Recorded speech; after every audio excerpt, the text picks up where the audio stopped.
Why? Why do we use logs? There are a million bajillion different applications and examples. I'm just going to pick out 3 today. There's others in your workbook if you're interested in reading more. For the visual people, here's just 3 examples. Guitar. WTF? Where's there logs in that?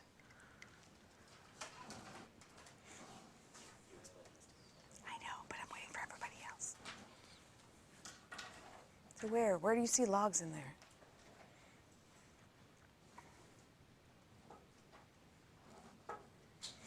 So if you take a look at under the strings, it's called the struts. So this is actually true for any stringed instrument. It doesn't have to be a guitar. But the way they're spaced out is a logarithmic scale. So anytime you see something spaced out and the spaces aren't even, that means it's not linear. If there's no pattern to the spacing, it's probably not polynomial. It's usually logarithmic. So if we look at the decibel scale, look at the way the spaces go. So we start from 0, the spaces are pretty close together. As they go up, so distance between here is a lot bigger, okay, than it is from down here. What's this?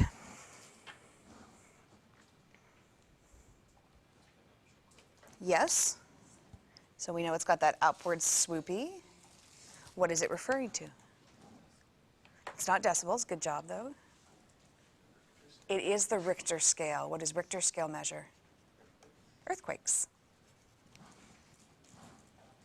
Okay, so as you go up on the Richter scale, it's not a linear progression. It doesn't just double or triple.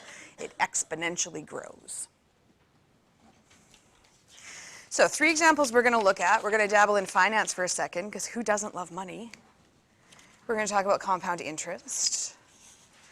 Then we're going to talk about something called continuous compound interest.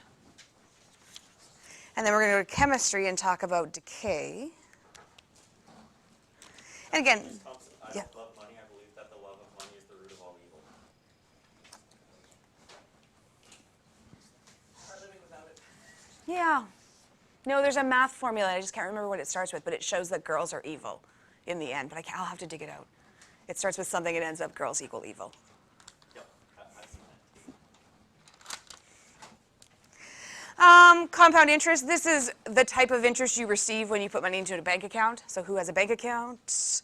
Okay, so you usually get like a penny, maybe at the end of the month, maybe 2 pennies if you're lucky. That's all called compound interest. 500 pennies, nice. Where do you bank? I want to bank there. Interest is also what you pay when you borrow money from the bank. So when you have a loan, a car loan, a mortgage, a student loan, you give the bank money. So I used to work in a bank when I was your age and through university, and it always makes me giggle because when you come to the bank and you deposit your paycheck, there's no little envelope with your name on it that has that money in the vault. What does the bank do with the money you give to it? It takes it and gives it to other people. That's how banks make money. They take the money you put into the bank and they loan it out to other people. They give you a little bit of interest. What do they charge the people they give the money to? A whole lot of interest, and that's how banks make millions and millions of dollars. If you think in terms of paycheck comes to you electronically, might even go directly to your bank electronically. You use your card to buy something electronically. 10% of the world's money actually exists. 10% of the world's money actually exists in paper money. So 90% of the world's finances doesn't actually exist. That's such a weird concept. And it's true, right? If you think about it, how many times do you pay with something with cash versus you just use your debit card, right? Or when you're an adult, you use your credit card. 10% actually exists. So that's how banks make money, is they take your money and give it away to someone. If everyone went into the bank on the same day and wanted to take all the money out of their accounts, what would happen? The entire economy would collapse because the bank has turned around and given your money to someone else and they may not get it paid back at the same time. Kind of cool. So here's the formula they use to calculate that interest, that couple cents that goes into your account. It's A equals P, open bracket, 1 plus R divided by N, close bracket, exponent NT.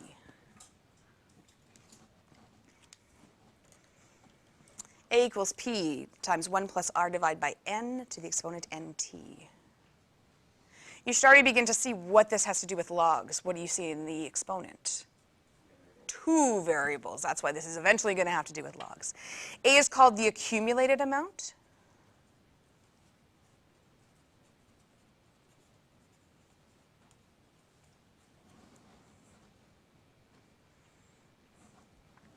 P is called the principal, okay, and not Mr. Reese who runs the school, spelled different, principal. That's the amount of money you give to the bank, so the amount of your deposit.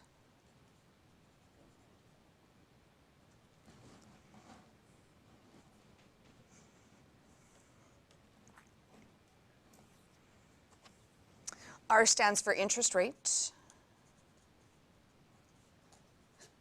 Bless you. And we put it into decimal in the formula, not a percentage. So right now I think regular savings accounts I think are paying 0.5% interest. On my mortgage I'm paying 4% interest. So that's what I have to pay to the bank, and they turn around and keep a whole bunch and just give you a couple pennies. N is called the number of compounds, and I'll explain that in a second.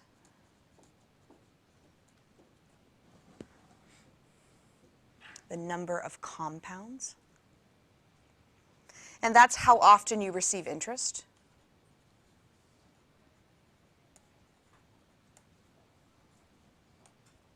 How often you receive interest. Standard normal bank account, how often does the bank give you your few cents? Once a month, so typically interest is compounded monthly, but some kind of investment, sometimes they're yearly, sometimes they're semi-annually, sometimes they're semesterly, sometimes they're quarterly, just depends on what kind of investment you have. T is the time, and typically it's in years.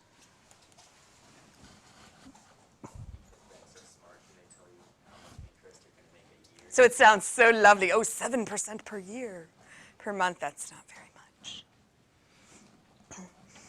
Okay, so here's a standard, straightforward kind of compound interest question. If you have $5,000 in a savings account at 6% per year compounded monthly, 6%, nobody pays that. How many years will it take to grow to 7,500? Key things in the question. 5,000 is going to be important. 6% per year. I'd say per year. Okay. Agreed. Yep, because it tells you how often you're getting that interest.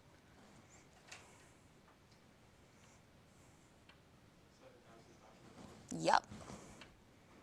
And then find what it's asking you. So what's the question word? How many years?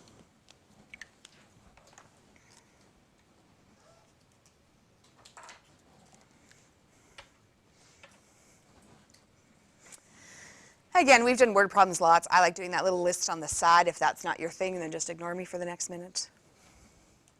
Okay, so we'll start with the 5,000 in terms of our formula. What is that? Is it A, P, R, T, or N? That is P because it's the amount you put into the account or is sitting in the account. 6%.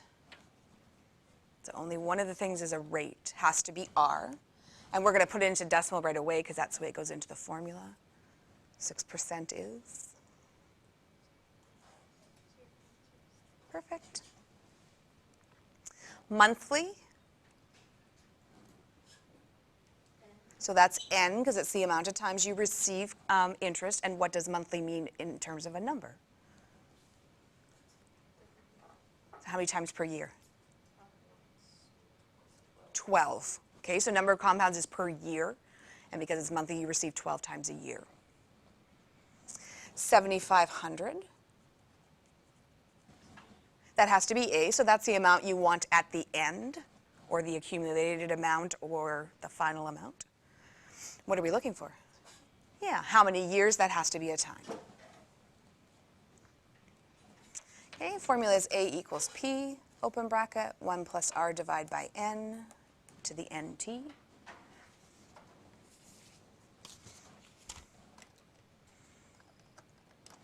Okay, so just substituting in, we have 7,500 on the left, 5,000 at the beginning of the right, opening the bracket, 1 plus 0.06 divided by 12.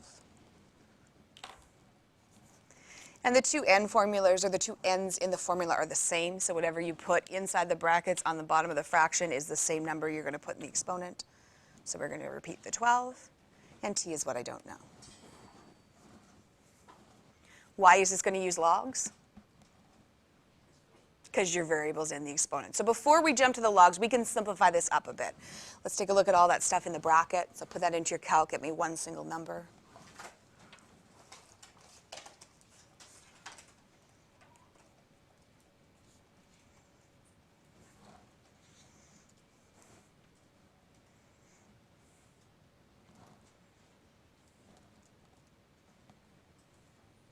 Offer of. Offer of 1.005. Confirm. Now we could throw logs on it at this point, but what I want to do actually is just simplify it a little further so that we don't have a bunch of log laws on this side. So what can I do to get rid of this 5,000? I'm just going to divide by it just to make the numbers a little bit simpler. Again, you don't have to. It's just going to make this next step a lot easier.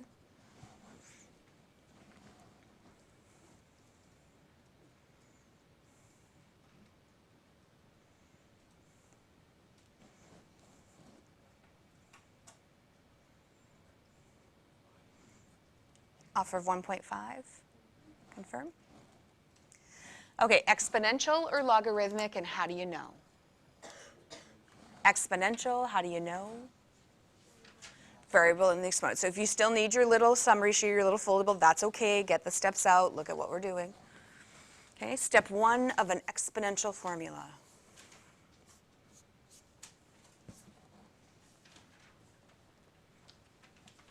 Step 1.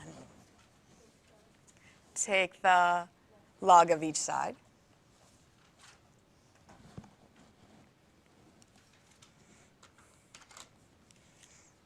Step 2. Yes, but what's the actual step? And take off your hat. Expand using log law. So the log law says that that 12t is going to drop in front.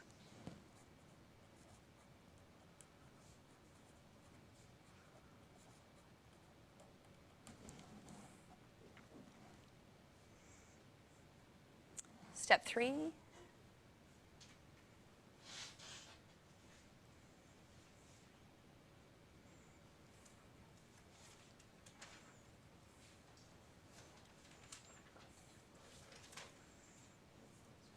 Because the step is, that's what we're going to do, but what are, one before that? Isolate the variable. So how do I get rid of a multiplication by 12 and by log 1.005 at the same time? Divide by 12 log 1.005.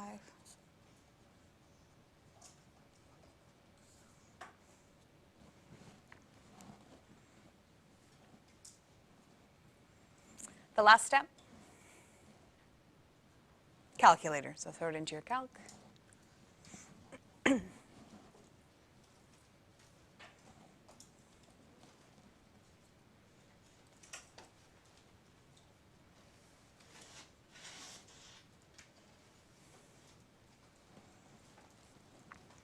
Three decimal places unless the question says otherwise.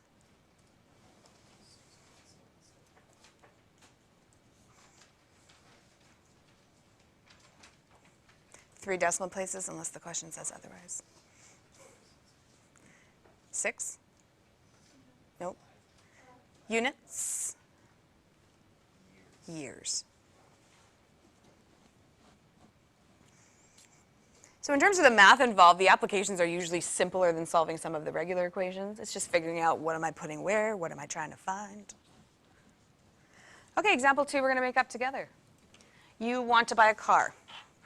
So how much money on average do we have available right now today to put into an investment? So give me an average. How much money do you have sitting in your bank account, your piggy jars, piggy banks, you all have $2,000? Wow. No, I do not have $2,000. You have $5,000? Oh, $1,000. Whew. Do you all have $1,000 right now? Yep. Close. Yeah, not that I could spend either. How about 800? So a little bit lower. Okay, so 800. We're going to go to the bank today and say, hook me up with an investment. How much do we need to buy? So are we going to buy a used car or a brand new car? Probably a used car. How much do you think an average used car goes for these days? It has to be safetied, yes. 7,500, that's not bad. Bank is going to give you a 3% investment, and they are going to compound it quarterly.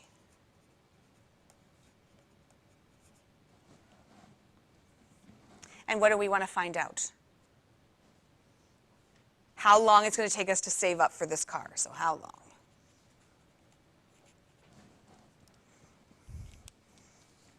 I would say find a friend and do this, but you won't. So try this one on your own, and then we will discuss.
Anybody have just the simplification of the brackets?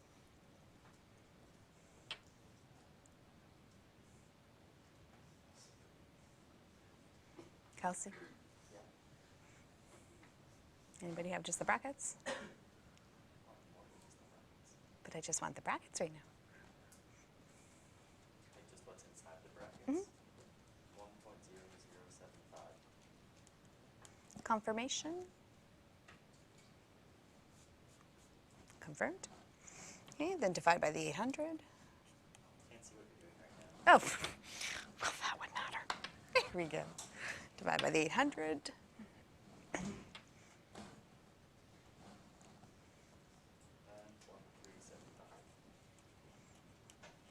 Confirm 9.375.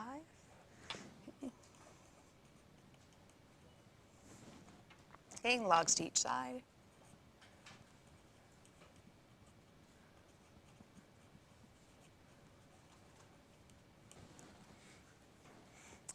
Oh, yeah, yeah.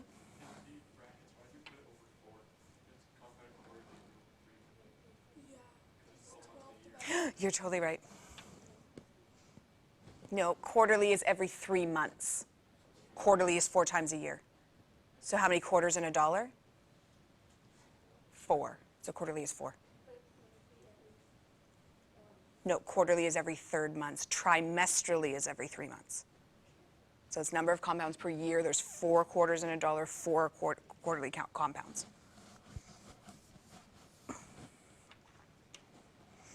Isolate t by doing what? Equals log 9.375 over 4 log 1.0075.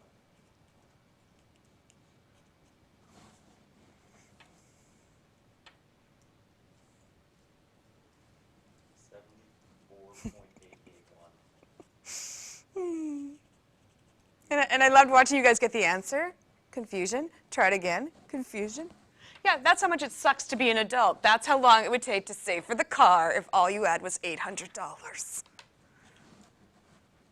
That's why it takes people 30, 40 years to pay off a house. And that's also why stock market. But then you're taking a risk, right? And that's... Ah, so what? You'll be almost 90 when you get your car. And that's why index funds exist on the stock market.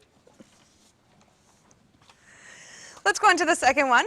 It's called continuous compound interest. So we really use this for 2 different things. The first is there's types of investment that are compounded what we call continuously. So they get interest every second of every day, of every week, of every month, of every year. They're continually getting interest all the time. Obviously, the bank doesn't sit there with a calculator and figure out every second the interest. It's done by computers. So the formula is equal to A equals P times e to the exponent RT. PERT. A equals PERT.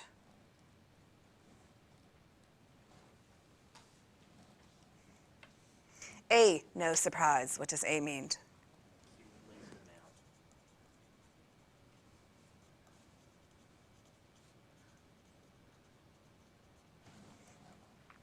P.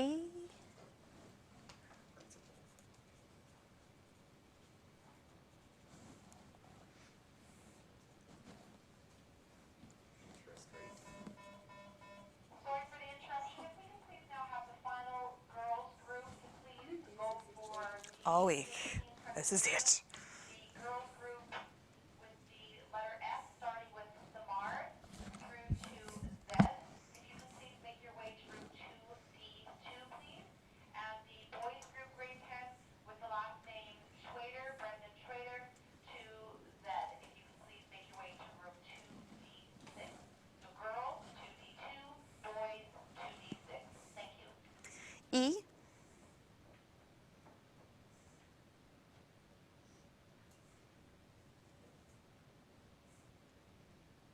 Euler's constant. Yeah, it's E.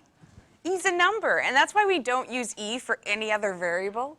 So if you think of any other formula, we've never used E. We go A, B, C, D, F, and you're probably like, why? Well, that's because E is a number. And T, time. I love how I actually got that. Okay, so let's look at an example of an investment.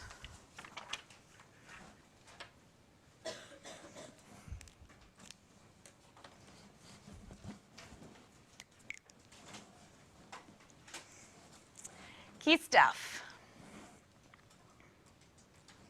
Definitely 2,500.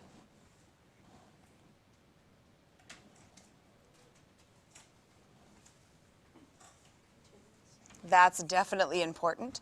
So that tells you it's continuous compound interest, not quarterly or monthly or anything else.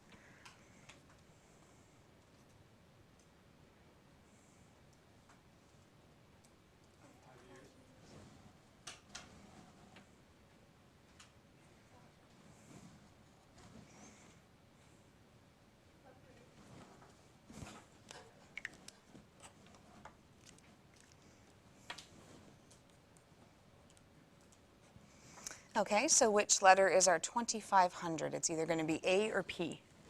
It's P because it's the amount you're putting into the investment or the original amount. It's usually the lower amount unless your bank is really, really bad. But typically the accumulated amount is more than what you put in. What's 5? T. So years gives that one away. 4,000?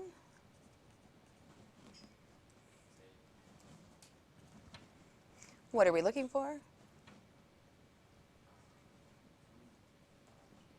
R.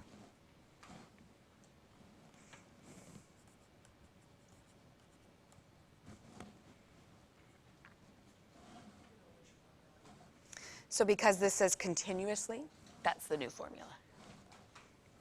So 4,000 on the left, 5,000 or 2,500 on the right. E is just E, and 5 times R. Exponential or logarithmic? Exponential. Again, let's just simplify it a little bit just to make the log laws easier. How can I get rid of a multiplying by 2,500?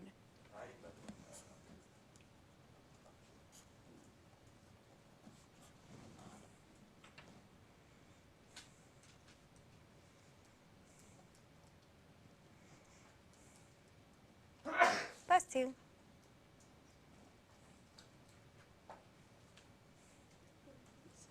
Offer of 1.6.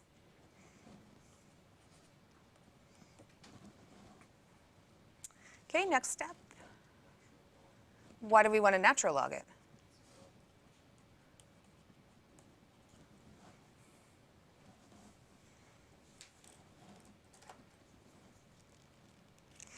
The little trick with ln equal to 1.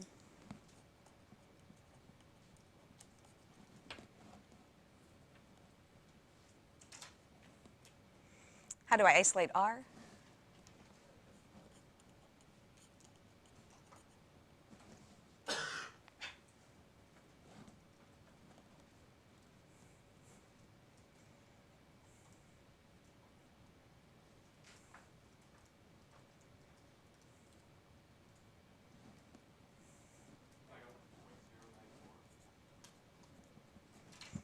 Confirm. And then how do we give a rate as an answer? Yeah, so we would just times by 100 to get the percentage. Please don't put that into your calculator. 9.4%. And that's the units is percentage. I would like to find that bank and bank with them. It's actually very few investments that give continuous interest. Where we really use this more is population growth. Okay, so here's an example. The Winnipeg Zoo had 500 gophers on May 1st, and their population grew at a rate of 2.5% per day. After on, that can't be right. On what date would there be 950 gophers?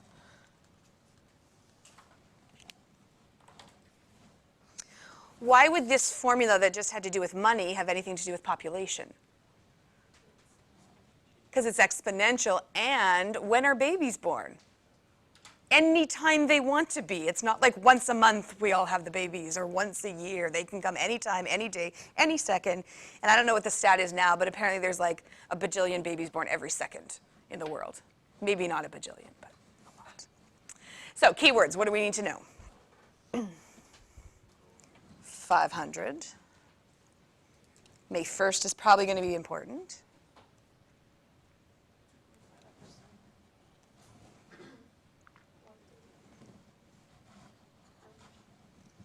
And there's still one more word I want to highlight that tells you it's this formula.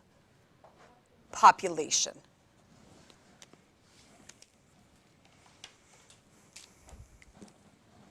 So really, this is where you're going to see this formula more often in the real world. Anytime you're dealing with birth rates, death rates, anything about a population that's changing. Because it says population. This is called the population growth formula. What is A?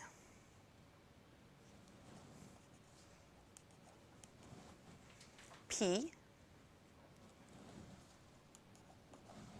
E. The rate.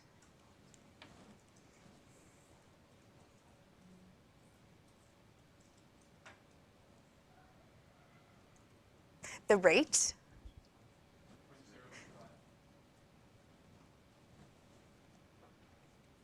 T.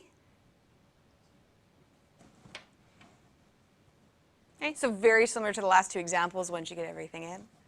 What do we want to do first? Yeah, well, yes, so yeah, a good divide by the 500. Again, you don't have to, it's just going to make the log laws easier.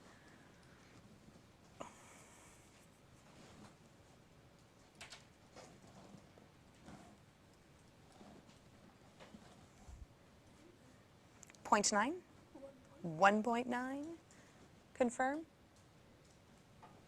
Nobody confirm? Step 2. ln each side, and I'm going to bring that exponent down at the same time.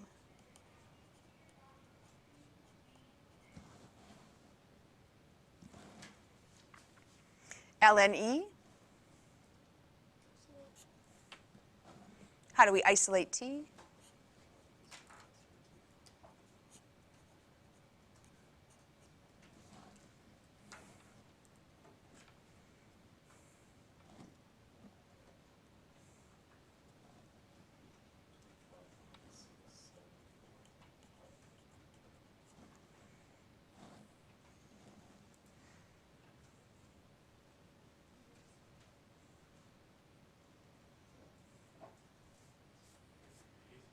Why does this one have to be days as opposed to years? Because the rate is given as a daily rate, so it always matches the rate. But that's not what the question has asked us. What has the question asked us? The date. Why the 26th and not the 25th? Because we have those decimal values. That's a lot of gophers. So when are you ever going to use this? Well, you may not, but who might use this? Why might this be important? Population control. Population control of animals, whether they're in a zoo or in the wild. If we go and extend this to people, why do we need to know future populations of people? Food shortages. Food shortages. Energy shortages. Basically just shortages of everything. And let's say you're an engineer and you're building apartment complexes. Why might you need to know the population in 10 years? So that you can future-proof it. So that you need to know how many to build. So lots of different professions use population growth because you need to predict for the future. Let's go to chemistry for a little bit. We're going to look at substances decaying. Have you done carbon dating? Okay, so you will, I think, near the end of grade 12, you get into carbon dating. Anyways, it's a process they use to figure out how old things are by the amount of carbon that's left after they decay, because carbon is the only substance that doesn't break down. And so this one happens to be some kind of radioactive substance. We don't care what it is. The key to this is they'll give you the formula in the question because it's different for every different substances. We know that, for example, paper breaks down faster than plastic. Okay, human tissue breaks down faster than aluminum cans. So it's going to change for every question. So they'll give you something that looks like this, and then they'll define A is the original amount, Y is the amount remaining after X years. 2 questions. If A is 80 grams, what amount is left after 3 years? So if there's whatever this substance is, when it first went into the earth, the dirt on the ground, whatever, there was 80 grams. 3 years later, we want to know how much is left. And then we're going to talk about half-life. Have you done half-life in biology, the bio people? Okay, so we'll talk about it when we get there.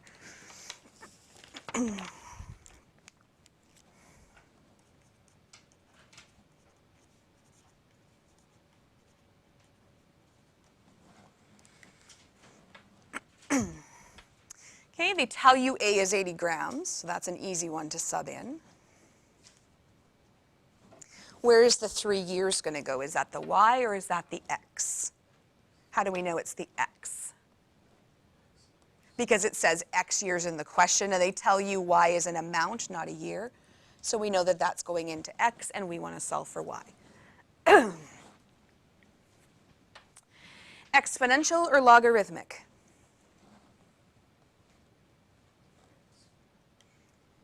How do you recognize an exponential equation? Variable in the, is the variable in the exponent? No. Okay, so not exponential. Logarithmic? No, how do you know? Because there's no log in the equation. So if you don't know what kind of equation it is, remember your goal is always to isolate the variable. That's always what we're trying to do in an equation. We just do it different ways. So how can we isolate the variable? E isn't the variable. Y is the variable. Well, what do you see? It's already isolated. This is not a log question. Although it has an exponent, this has nothing to do with logs because we don't need to do anything to solve it. And what's going to happen since we put logs in your head, you're going to want to put logs into everything. This is a straight up, throw it into your calculator, get a value. So this is not a log question.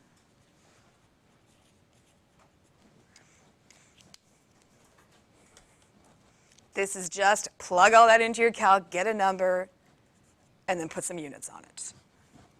So point of this question is, when do you use logs and when do you not? You use logs when the variable is in the exponent. You don't when it's not.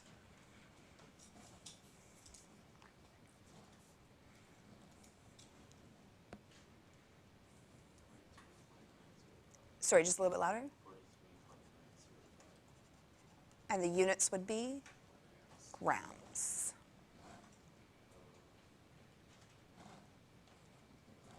Confirm? What did the negative exponent do? So why did this one have a negative exponent and all the other ones didn't?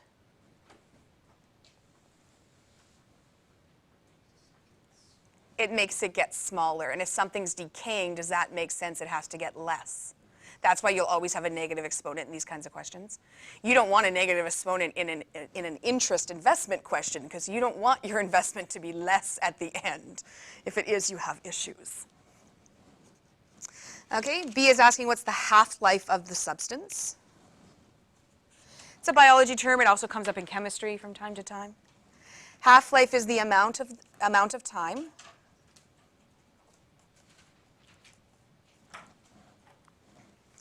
when half of the original substance remains.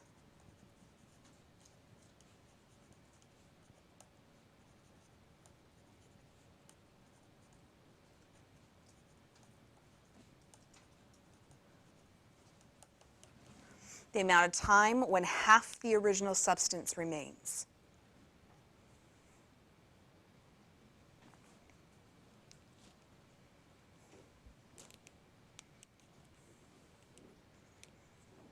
They can take the same idea and ask it in an investment question. Sometimes they'll say, how long does it take for your investment to double?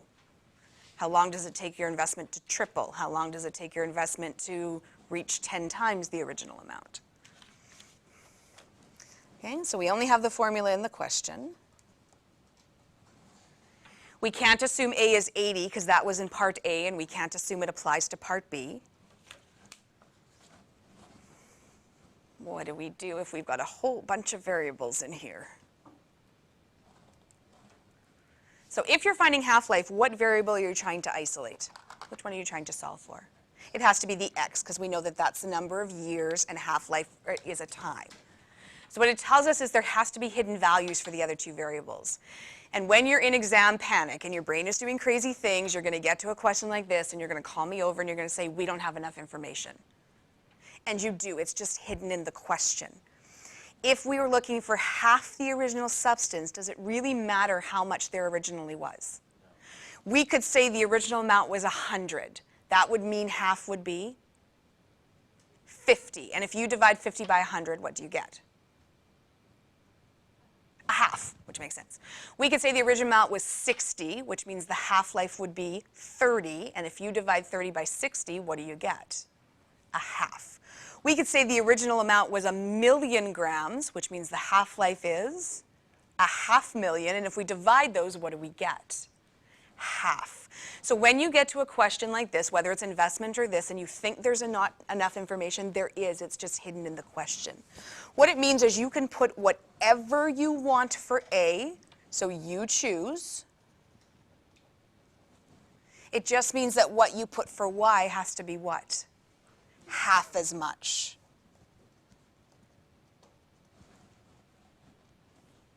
Same thing if you want an investment to double, you pick whatever you want going into the investment. It just means the A value has to be double.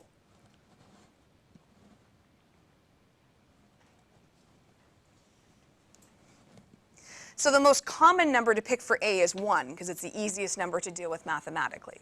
Again, you can put whatever number you want, it's just the other side has to be half. So if I'm choosing 1 gram, this has to be a half. If I wanted to pick that 80 from the last question, I could do that. This would be 40. Okay, so it doesn't matter what you pick as long as it's a half. How do we get rid of 1? It doesn't matter, and that's why we tend to pick 1, because it's really easy. If I divide both sides by 1, I'm going to end up with a half. And that's why it doesn't matter what you pick, because no matter what you divide by, as long as the other side was half, you'll end up with a half. Okay, so when you're in a log question, and you'll know them because they're word problems, they deal something with population or decay or a substance growing, you're going to get to it and say not enough information. It tells you there is, it's just hidden in the question. Okay, how do I isolate this x up here? ln both sides. And I switched just to a decimal because I like decimals to be with decimals. You don't have to.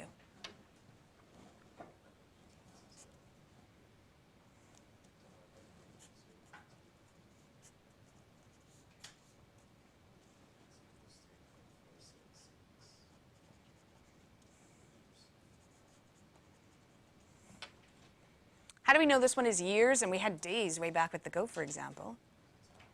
Because it's half-life, it's always measured in years. That's the end.